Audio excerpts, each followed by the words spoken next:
That was hell on earth. We were in a black hole for 8 of the 10 weeks that we shot, and that's about the most trying, most stressful experience I've ever had to go through. And I have been constantly amazed ever since that so many people have come up and said how much they liked the movie and how wonderful and et cetera, et cetera, et cetera. Because we just thought we were doing another caper movie with hostages and with ransom money and we were doing something a little bit more than that. You know, we were making certain comments about society, but we also had humor built into it. Uh, Walter Matthau.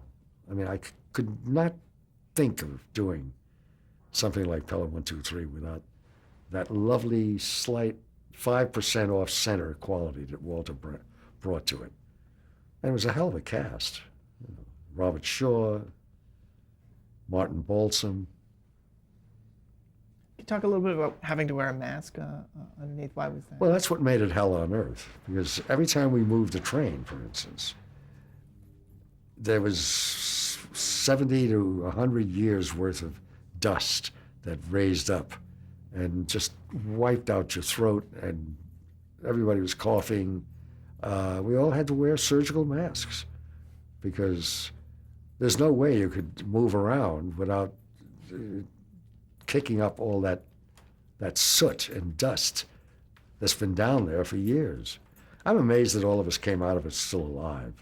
I wanted to ask about the electrified rail. Was that an actual threat during production? Oh, it was a big, serious, scary question mark. But what they did, what the subway authority did to make sure that there wasn't any screw up in Central Station, the Central Control Station, where maybe an employee could throw a wrong switch or something.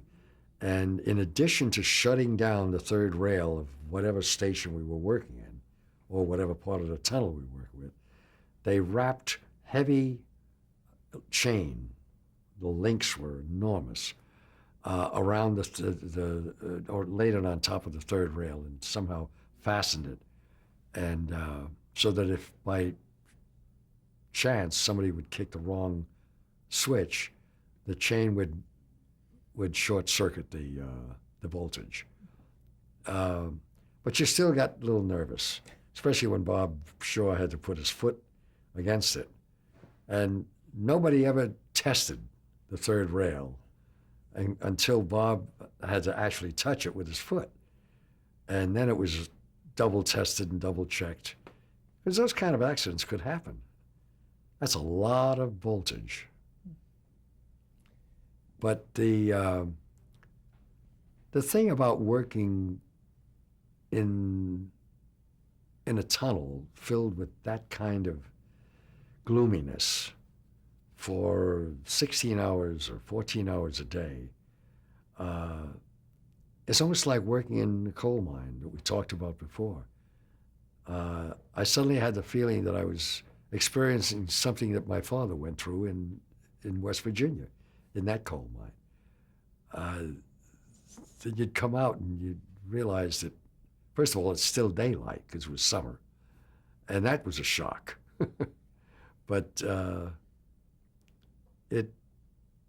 it was really the humor of the whole situation that was built into the script, as well as what Walter did as a performer and as a human being, that kept my sanity. But Pelham was more or less like Jaws 1 must have been for Steven Spielberg.